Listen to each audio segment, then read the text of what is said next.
Hello everyone, welcome to our channel Vanki foods and vlogs. ఈరోజు మన ఛానల్లో అందరికీ ఉపయోగపడే ఒక వీడియో చేశాను. అదేంటంటే మన పూజ గదిలో ఉండే వెండి, ఇత్తడి, రాగి అలాగే ప్లాస్టిక్ సామాన్లన్నిటి కూడా మనం క్లీన్ చేసుకోవడానికి రకరకాల పౌడర్ని యూజ్ చేస్తాం కదండి. ఒక్కొక్కదానికి వేరువేరుగా మనం పౌడర్ని తయారు చేసుకోవాల్సి ఉంటుంది. కానీ ఇక్కడ అలా కాకుండా ఈ వీడియోలో అన్ని రకాల సామాన్లు కూడా క్లీన్ చేసుకోవడానికి నేను ఒక పౌడర్ని యూజ్ చేస్తుంటానండి మా ఇంట్లో. ఈరోజు మీకు కూడా నేను ఆ పౌడర్ని ఎలా తయారు చేసుకోవాలో మరియు అది ఎలా పనిచేస్తుందో నేను మీకు చూపించబోతున్నాను. మనం వీడియో స్టార్ట్ చేసే ముందుగా కొత్తగా మన ఛానల్కి ఎవరైనా వచ్చినట్లయితే ఛానల్ని తప్పకుండా సబ్స్క్రైబ్ చేసుకోవడం మాత్రం మర్చిపోకండి. అదేవిధంగా బెల్ ఐకాన్ కూడా ప్రెస్ చేయండి. అప్పుడే నేను చేసే ప్రతి వీడియో మీరు చూడొచ్చు. ఇక మనం వీడియోని స్టార్ట్ చేసేద్దాం. ముందుగా నేను మీకు మా పూజ గదిలో ఉండే అన్ని రకాల సామాన్లని క్లీన్ చేసి మీకు చూపిస్తాను. ఇలా చూసిన తర్వాత అప్పుడు నేను మీకు పౌడర్ని ఎలా తయారు చేయాలో చూపిస్తాను. మీరే లైవ్లో చూడండి ఇవి ఎంత బాగా ఉంటాయో. ఇది నేను ముందుగా తయారు చేసి పెట్టుకున్న పౌడర్ అండి. ఈ పౌడర్తోనే మనం సామాన్లన్నీ క్లీన్ చేసుకుంటాము. ఇలా కొద్దిగా పౌడర్ తీసుకొని దాంట్లో వాటర్ మిక్స్ చేసుకొని మనం ఈ సామాన్ని క్లీన్ చేసుకోవాలి. ఇలా చూపించిన విధంగా వాటర్తో కొద్దిగా మిక్స్ చేసుకొని పక్కన పెట్టుకొని ఉంచుకోండి. ఈ పౌడర్ యూజ్ చేయడం వల్ల సామాన్లు చాలా అంటే చాలా షైనింగ్గా కనిపిస్తాయండి. ఈ పౌడర్ వల్ల మనకు చాలా ఎనర్జీ సేవ్ అవుతుంది. ముందుగా ఇప్పుడు నేను మీకు ఇత్తడి పాత్రను క్లీన్ చేసి చూపిస్తాను. మీరే చూడండి. ఇది మనం తోముతున్నప్పుడు మనకి చాలా తేడా తెలుస్తుంది. మనం ఎక్కువ కష్టపడకూడా అక్కర్లేదు. మనం మెల్లగా తోమినా కూడా ఇది బాగా షైనింగ్గా వస్తుంది. మీరు చూసినట్లయితే ఇక్కడ చూసారు కదా, ఇలా కలర్ ఎంత చేంజ్ వస్తుందో, బాగా షైనింగ్ వస్తుంది. మనం ఎక్కువ కష్టపడక్కర్లేదు. ఈ పౌడర్ని ఒకసారి తయారు చేసి పెట్టుకొని ఇంట్లో ఉంచుకుంటే మనం ఎప్పుడు కావలిస్తే అప్పుడు మనం సామాన్ని ఈజీగా క్లీన్ చేసుకోవచ్చు.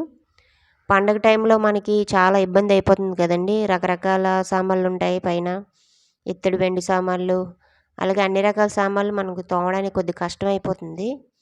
ఈ పౌడర్ కానీ మనం చేసి పెట్టుకొని ఉంచుకుంటే మనకి అసలు చాలా అంటే చాలా మనకి యూజ్ అవుతుంది. మనకి శ్రమ కూడా చాలా తగ్గుతుంది. మీరు ఇక్కడ చూసినట్లయితే చూసారు కదా, మనకి ఈ ఇత్తడి పాత్ర ఎంత చేంజ్ వచ్చిందో. ఇప్పుడు మనం ఒక రాగి చెంబుని తోమి చూపిస్తున్నాను నేను మీకోసం. మన ఇంట్లో ఉండే ఏ రాగి పాత్రలైనా కూడా బిందెలు అవి ఉంటాయి కదండి, రాగి బిందెలు అవి, అది కూడా క్లీన్ చేసుకోవడానికి పౌడర్ మనకు చాలా యూజ్ అవుతుంది. చూసారు కదా ఎంత బ్లాక్గా ఉండేది ఇలా వైట్ కలర్లోకి వచ్చేసింది.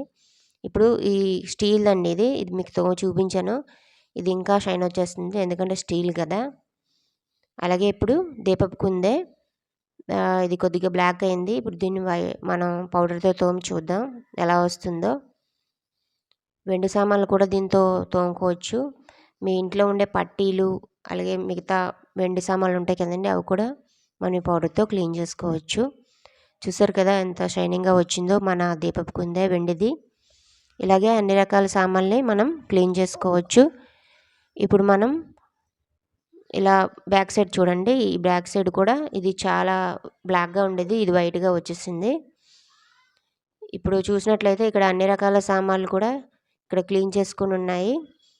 మీరు ఫస్ట్కి ఇప్పుడు తేడా చూసినట్లయితే మీకు ఆ పౌడర్ ఎంత బాగా యూజ్ అవుతుంది అనేది మీకు అర్థమవుతుంది. అన్నీ కూడా నీట్గా క్లీన్ అయిపోయాయి. ఇప్పుడు మనం పౌడర్ని ఎలా తయారు చేసుకోవాలో ఇప్పుడు మనం చూసేద్దాం. ఇంక లేట్ చేయకుండా మనం వీడియోలోకి వెళ్ళిపోదాం. మనం పౌడర్ని తయారు చేసే ముందుగా వీడియోకి చిన్న లైక్ కొట్టేయండి ఫ్రెండ్స్. ఇప్పుడు మనం పౌడర్ని చూసేద్దాం. ముందుగా ఒక కప్పు తీసుకోండి. ఆ కప్పుతోనే మనం మెజర్మెంట్ చేసుకోవడానికి బాగుంటుంది. ఒక కప్పుతో ఇలా గోధుమ పిండి తీసుకొని ఒక బౌల్లో వేసుకోండి. అదే కప్పుతో అరకప్పు మనం బేకింగ్ సోడా వేసుకోవాలి. ఇలా అరకప్పు బేకింగ్ సోడా ఇందులో వేసేసుకున్న తర్వాత మళ్ళీ అదే కప్పుతో అరకప్పు సాల్ట్ని మనం ఈ పౌడర్ కోసం వేసుకోవాలి. ఇలా పైన చూపించిన విధంగా అరకప్పు సాల్ట్ని ఇందులో వేసుకోండి. మళ్ళీ అదే కప్పుతో అరకప్పు సర్ఫ్ని మనం యాడ్ చేసుకోవాలి. ఏ సర్ఫ్ అయినా పర్లేదు, ఇంట్లో మనం యూజ్ చేసే ఏ సర్ఫ్ అయినా ఇలా అరకప్పు తీసుకొని వేసుకోండి. తర్వాత అదే కప్పుతో నిమ్మ సోడా అరకప్పు నిమ్మ ఉప్పు వేసుకోవాలి. ఇది వంటల్లో యూజ్ చేస్తారు కదండి, అది ఇలా ఒక కప్పు గోధుమ పిండికి మిగతావన్నీ కూడా అరకప్పులు వేసుకోవాలి. లేదు మీరు ఎక్కువ తయారు చేసుకుందాం అనుకుంటే 2 కప్పులు గోధుమ పిండి, మిగతా ఐటమ్స్ అన్నీ కూడా ఒక్కొక్క కప్పు తీసుకొని మనం దీన్ని మిక్సీ చేసుకోవాలి. దీంట్లో ఉండే ఏవైనా క్రిస్టల్స్ అవి ఉంటాయి కదండి, నెమ్ముప్పు అది ఉంది. అవన్నీ కూడా పౌడర్ అయిపోవాలంటే మనం దీన్ని ఒకసారి మిక్సీ చేయాలి. ఇలా మెత్తటి పౌడర్లా చేసుకొని దీన్ని మనం స్టోర్ చేసుకుంటే మనకి ఎప్పుడు కావలిస్తే అప్పుడు మనం ఇంట్లో ఉండే అన్ని రకాల సామాన్లని క్లీన్ చేసుకోవచ్చు. అదేవిధంగా కొత్తగా మన ఛానల్కి ఎవరైనా వచ్చినట్లయితే ఛానల్ని తప్పకుండా సబ్స్క్రైబ్ చేసుకోండి. సబ్స్క్రైబ్ చేసుకుంటే మంచి మంచి వీడియోస్ అన్నీ కూడా మీరు చూడొచ్చు. అదేవిధంగా వీడియోని తప్పకుండా లైక్ చేయండి. లాస్ట్ వరకు చూసినందుకు చాలా థ్యాంక్స్ ఫ్రెండ్స్. నెక్స్ట్ వీడియోలో మళ్ళీ కలుద్దాం. Take care. By bye friends. Thank you.